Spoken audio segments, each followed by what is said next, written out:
चलिए दोस्तों, फिर से एक बार मैं हाजिर हूँ, आपका दोस्त प्रोफेसर अर्णव। और आज हम लोग देखेंगे दोस्तों atomic mass. So today let we discuss about the atomic mass. Now before discussing about the atomic mass we must have to know some concept. What is that? What is atomic number? Very simple.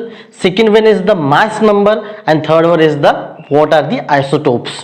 तो सबसे पहले हम लोग जानेंगे atomic number क्या है, मास number क्या है और आइसोटोप्स क्या है। देखिए दोस्तों, हम बात करते हैं सबसे पहले हाइड्रोजन एटम की। This is the hydrogen atom. क्या मुझे आप लोग ये बता सकते हो कि पूरे पीरियोडिक टेबल में ऐसा कौन सा एक एलिमेंट है, कौन सा एक ऐसा एटम है जिसमें न्यूट्रॉन नहीं है? तो अगर हम बात करें तो ये एक ऐसा है हाइड्रोजन जिसमें न्यूट्रॉन नहीं है। अगर हम किसी एटम की बात करते हैं, हमें पता है atom is basically comprised of negatively charge electron, positively charge proton and which is not having any charge is called as the neutron.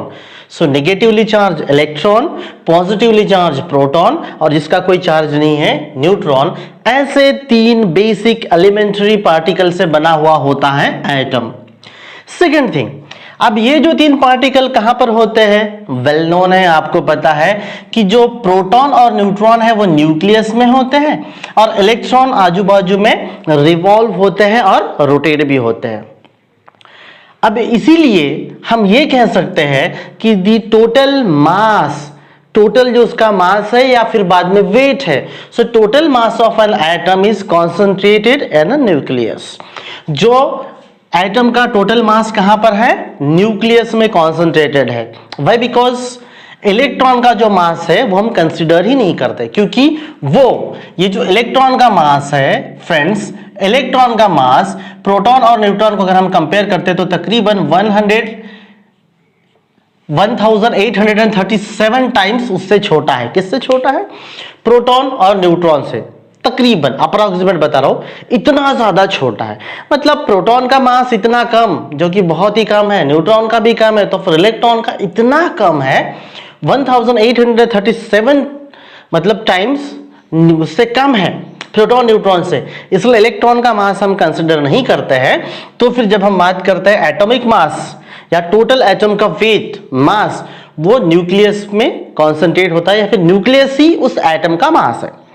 Total जो मास है न्यूक्लियस का वही एटम का मास है, हालांकि इसका वॉल्यूम बहुत बड़ा होता है, उसके बारे में हम लोग बाद में जानेंगे।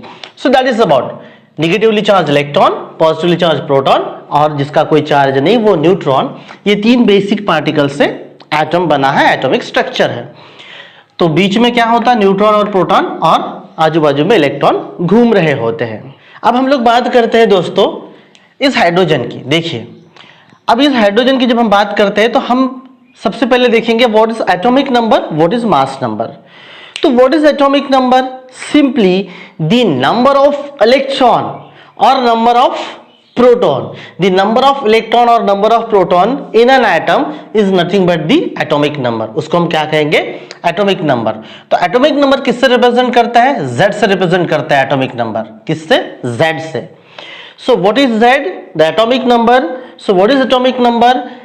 either the number of electron or the number of proton। कितने इलेक्ट्रॉन है या फिर कितने प्रोटॉन है उस एटम में, उसको हम क्या कहेंगे दोस्तों? उसको हम कहेंगे एटॉमिक नंबर। ठीक है। What is mass number? Mass number is the, देखिए मैं पहले एक डेफिनेशन आपको बता देता हूं। What is mass number? Mass number is the sum of proton and neutron. Mass number क्या है? टोटल प्रोटॉन कितने हैं, टोटल न्यूट्रॉन कितने हैं, उसको हम क्या कहेंगे दोस्तों? मास नंबर कहेंगे। ठीक है। So mass number is represented by A. Mass number किससे रिप्रेजेंट करते हैं? ए से रिप्रेजेंट करते हैं, याद रखिएगा। ठीक है। इसको मैं H लिखने की जगह पर this is an element X, इसको मैं कहता हूं X। ठीक है। तो इस तरीके से रिप्रेजेंट किया जाता है, इसको रिप्रेजेंट ऐसे करेंगे हम लोग। मतलब this is an element, X is element and where Z is what? Z is the atomic number. Z is what?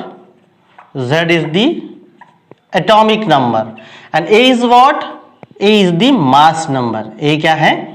mass number. So इस तरीके से रिप्रेजेंट करते हैं, याद रखना। ठीक है। Z is the atomic number and A is the mass number. So what is atomic number? Either the number of electron और the number of proton in an atom, कितने उसमें इलेक्ट्रॉन है या कितने प्रोटॉन है उसको हम क्या कहेंगे, atomic number. What is mass number दोस्तों? So mass number is what, the sum of proton plus neutron, sum of इन दोनों का एडिशन, प्रोटॉन और न्यूट्रॉन का एडिशन मतलब क्या होगा, अपना मास नंबर होगा दोस्तों।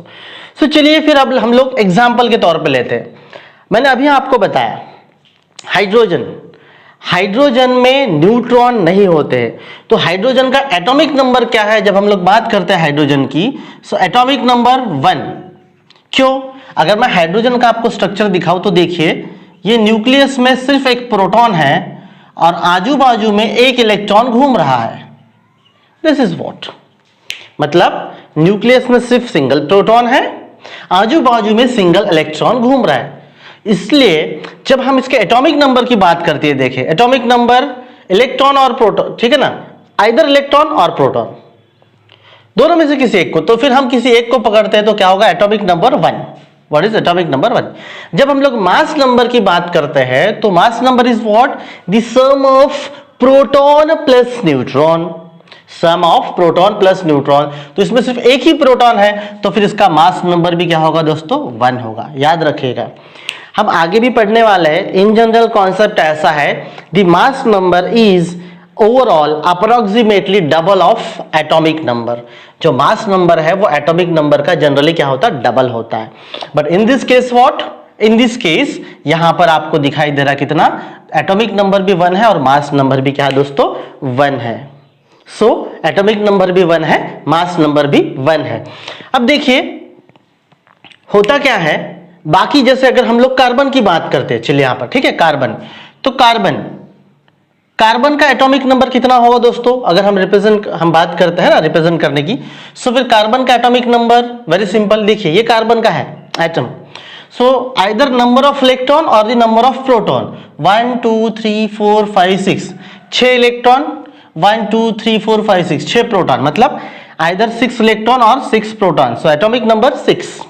जब हम लोग बात करते हैं मास नंबर की, तो sum of proton plus neutron, 6 proton and 6 neutron, तो फिर टोटल मास क्या हुआ, 12। Now in this again one statement is there, और एक स्टेटमेंट आता है, याद रखिएगा, बिल्कुल मुट्ठी में बांध लीजिए, उसको पकड़ लीजिए बिल्कुल अच्छी तरह, ऐसे पकड़िए कि बिल्कुल ना छोटे। तो कैसे, देखिए, the number of electron in an atom, the number of electron is equals to number of proton always। जितने इलेक्ट्रॉन होंगे उतने ही प्रोटॉन होंगे। अगर मैं बात करूं किसी एटम में, the number of electron is equals to number of proton, number of proton is equals to number of electron, number of electron is equals to number of proton, number of proton is equals to number of electron। मतलब जितने electron होंगे उतने ही proton होंगे। But what about the neutron? The number of neutron में very, मतलब ये कि जितने इलेक्ट्रॉन होंगे उतने ही प्रोटॉन होंगे, तभी वो एटम न्यूट्रल होगा। बट जब हम न्यूट्रॉन की बात करते हैं तो न्यूट्रॉन की संख्या कम या ज्यादा हो सकती है। द नंबर ऑफ न्यूट्रॉन्स में वेरी, सो आइदर लेस और मोर। मतलब अगर कार्बन की बात करें तो 6 इलेक्ट्रॉन है तो 6 प्रोटॉन, 6 प्रोटॉन है तो 6 इलेक्ट्रॉन। बट न्यूट्रॉन 6 से कम भी हो सकते हैं बट और ज्यादा भी हो सकते हैं। यह पहला स्टेटमेंट। और एक बात आपको यह याद रखनी है दोस्तों कि इन जनरल सिर्फ हाइड्रोजन को छोड़ दिया जाए जिसमें एक भी न्यूट्रॉन नहीं है, पहला atom hydrogen, otherwise generally neutrons electron और प्रोटॉन के कंपैरिजन में कम नहीं होते तो बढ़ते हैं। हमेशा न्यूट्रॉन जो है इलेक्ट्रॉन प्रोटॉन के कंपैरिजन में ज्यादा होते हैं जनरली, और इसीलिए बाद में पीरियोडिक टेबल में न्यूक्लियस की स्टेबिलिटी कम कम होती जाती है, क्योंकि न्यूट्रॉन बढ़ते हैं, कम कम होती जाती है और न्यूक्लियस के टुकड़े होने के, डिसइंटीग्रेट होने के चांसेस बढ़ जाते हैं। इसी से न्यूक्लियर रिएक्शन पैदा होता है, एटॉमिक बम बनता है, atomic bomb, atomic energy create होती है, वो सारी बहुत सारी चीजें हैं। So that is all about the, हम लोग पढ़ेंगे, let we further discuss in a nuclear chemistry. तो अभी हम लोग बात, ये सिर्फ स्टेटमेंट हमें याद रखना है। कौन से स्टेटमेंट? कि number of electron is equals to number of proton, the neutron number may be change either less और more, but only in case of hydrogen it is less, otherwise it is more, हमेशा थोड़ा ज्यादा हो सकता है, ठीक है, एक दो ज्यादा हो सकता है। अब आइसोटोप्स में हम देखेंगे वो तो हमेशा ज्यादा ही होता है, तो वो कैसे हम लोग देखते हैं, चलिए देखते फिर हम लोग। तो देखिए दोस्तों, carbon atomic number 6, mass number 12। तो आई होप आपको अभी तक तो ये तो समझ में आ गया होगा कि atomic number is number of electron और number of proton, mass number is the sum of proton plus neutron. तो अब देखिए दोस्तों, ये हुआ आपका हाइड्रोजन और कार्बन। अब एक ऐसा भी है, जब हम लोग बात करते हैं एक किसी वॉल्यूम की, मान के चले हमने 1 मोल या 1 वॉल्यूम, हमने क्या किया है 1 मोल या फिर हम लोगों ने 1 वॉल्यूम हाइड्रोजन गैस लिया है, 1 मोल या 1 वॉल्यूम हाइड्रोजन या फिर हाइड्रोजन गैस लिया हम लोगों ने, ठीक है। यहां पर H2 के मॉलिक्यूल्स है, गैसीय स्टेट में है ना, सो H2 मॉलिक्यूल्स आर देयर, यहां पर H2 मॉलिक्यूल है, 1 मोल या 1 वॉल्यूम। तो होता यूं है दोस्तों, अगर हम परसेंटेज की बात करें, मान के चलिए यहाँ पे परसेंटेज में 100% की बात करूं, एक अप्रोक्सीमेट मैं आपको बता रहा हूं, मतलब मैं इन्हें एक्चुअल बताता हूं, क्योंकि एक्चुअल जो है वो एक्सपेरिमेंटेशन है, एक्सपेरिमेंट से वो पता किया जाता है मास स्पेक्ट्रोस्कोपी से। बट अभी फॉर जनरल आपको पता चलने के लिए, मान के चलिए इसमें जितना भी है 1 मोल 100%, तो अगर दोस्तों 100% अगर हम ये गैस लेते हैं, तो उसमें से तकरीबन जो 99% होता है, जो तकरीबन 99% होता है, ये 99% क्या होता है दोस्तों, इस तरीके का होता है जिसमें एटॉमिक नंबर 1 है और मास नंबर भी 1 है। लेकिन इसमें से कुछ ऐसे होते हैं मतलब अप्रोक्सीमेट 0.9%, उसमें क्या होता है, इस प्रोटॉन के साथ साथ एक न्यूट्रॉन आ जाता है, किसमें, हाइड्रोजन में एक प्रोटॉन के साथ साथ न्यूट्रॉन आ जाता है।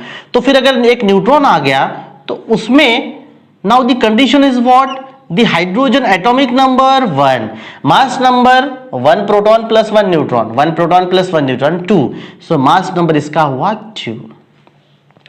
अब उसमें से एक जो आउट ऑफ 100% की बात कर रहे हैं हम, 0.1% अप्रोक्सीमेट हो रही है बातें सारे, तो उसमें क्या होगा, और एक न्यूट्रॉन आ जाएगा इसमें। मतलब क्या हुआ कि दी हाइड्रोजन उसका atomic number 1 but mass number, उसका मास नंबर कितना होगा टोटल, देखिए यहां पर, ठीक है ना, पहले 0 था, जब हम 0 की बात करते हैं, सॉरी टू से 0 था, मतलब मास नंबर भी 1। उसके बाद जब इसमें प्रोटॉन के साथ क्या हुआ, एक न्यूट्रॉन आ गया, ठीक है, तो मास नंबर 2, ठीक है ना, 1 + 1 2। उसके बाद और एक न्यूट्रॉन आ गया अब, ठीक है ना, so 1 2 3 mass number is equals to 3। इसका मतलब अगर हम जो 100% वॉल्यूम ले रहे हैं, 99% H1 1 H1 2 H1 3 इस तरीके से होगा, ठीक है।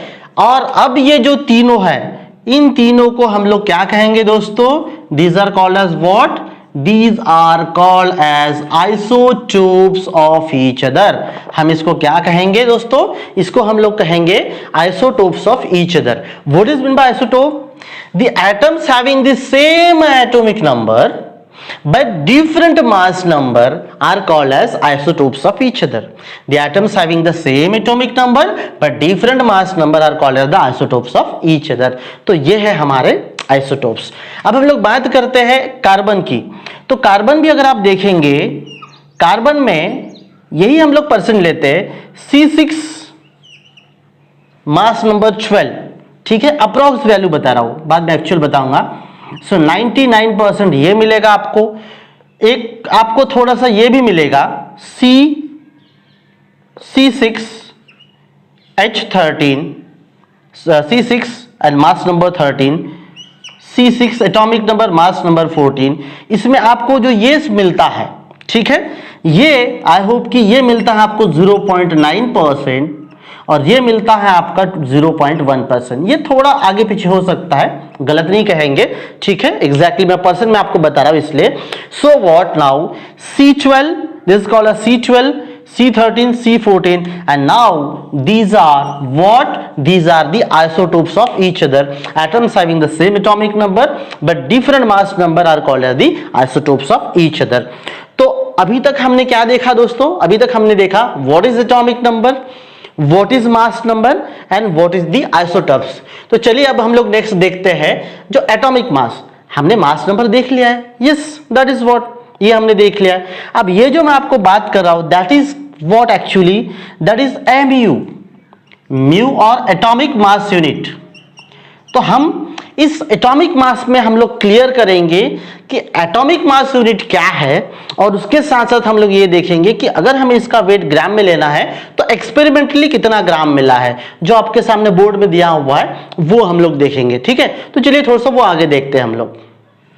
तो दोस्तों जब हम लोग बात करते हैं एटॉमिक मास की, मैंने अभी आपको बताया है, सो that is what atomic number, mass number, है ना।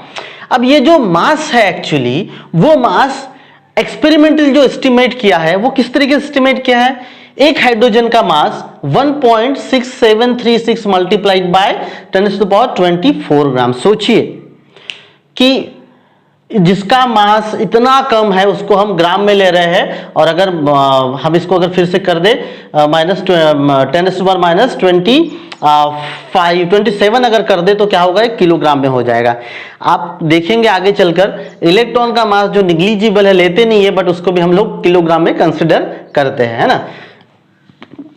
तो ये जो मास है, mass of one hydrogen, mass of C12 1.992648 multiplied by 10⁻23 ग्राम लिया गया। ये कैसे लिया गया, देखिए दोस्तों, जो भी मासेस है टोटल, मतलब हाइड्रोजन हो या पीरियोडिक टेबल में जो सभी के मासेस लिए गए हैं, वो मासेस कैसे लिए गए हैं, वो रिलेट करके लिए गए हैं। मैंने अभी जो आपको आइसोटोप बताया, कौन सा आइसोटोप बताया, ये 3 आइसोटोप बताया ना, C6H12, C6H13, C6H14।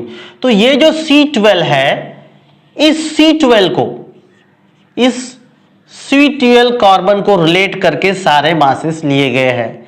चाहे आप हाइड्रोजन का मास आप कहते हो, हाइड्रोजन का मास 1 है, तो ये जो 1 मास है 1.6736 मल्टीप्लाइड बाय 10⁻24 ग्राम, ये जो 1 यूनिट मास है, इसी 1 यूनिट मास को क्या कहा गया है दोस्तों, एमयू कहा गया है, एटॉमिक मास यूनिट। इसको कहा गया है एटॉमिक मास यूनिट, या फिर इसी को हम लोग कह सकते हैं यूनिफाइड मास, म्यू।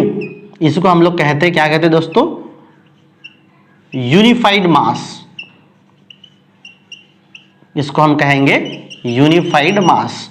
सो ये जो 1.6736 मल्टीप्लाइड बाय 10⁻24 ग्राम है, यही 1 म्यू है, यही 1 म्यू है, या फिर यही 1 एमयू है। This MU, 1 MU, 1 atomic mass unit और 1 यूनिफाइड मास, 1 यूनिफाइड मास और 1 एटॉमिक मास यूनिट। ये अब ये कैसे लिया गया, देखो C12 को रिलेट करके।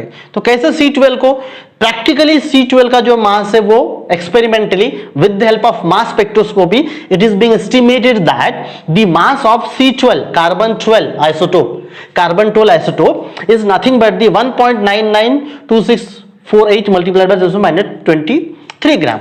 तो फिर सिंपली कैसे निकाला गया है, देखिए कि अगर हमें 1 एमयू अगर निकालना है, कितना, 1 म्यू या फिर 1 एमयू अगर हमें निकालना, तो हम किस तरीके से निकालेंगे, वेरी सिंपल है कि जब हम बात करते हैं, किसकी बात करते हैं, देखिए C12, किसका, C12 है ना, तो 1 बाय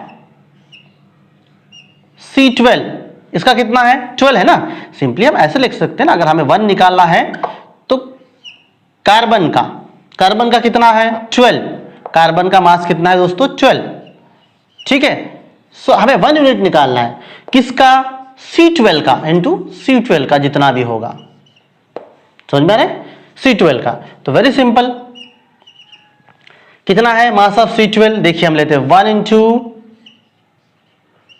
12 पार्ट ऑफ, तो कितना है 1 point multiplied by 1.992648 multiplied by 10⁻23 gram. So if you are calculating, अगर आप इसको कैलकुलेट करते हैं डिवाइडेड बाय, ठीक है ना, वेरी सिंपल है, आपको पता भी है। एक पॉइंट हम अगर इसको इधर लेके जाते हैं तो क्या होगा, देखिए ऐसे कर लेते हैं। So 19.92648 multiplied by 10⁻23 24 gram divided by 12। अगर आप इसको करते हैं so then you will get value how much, you will get that value 1.6736 multiplied by 10⁻⁻24 gram. अगर आप इसको डिवाइड करते सिंपली 19 को 12 से डिवाइड कीजिए तो आपको मिल जाएगा 1.6736 multiplied bye 10⁻24 gram. So that is all about कि ये एक्सपेरिमेंटली ये वेरीफाइड किया, एस्टिमेट किया गया है 1 म्यू यूनिफाइड मास और atomic mass unit is equals to how much, this much ग्राम।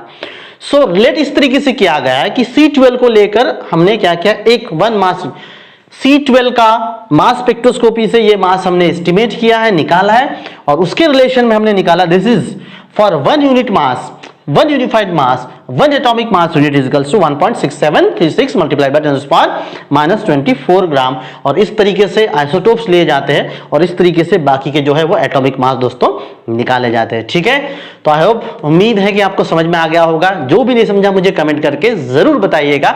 मिलते हैं अगले वीडियो में, तब तक के लिए बाय बाय।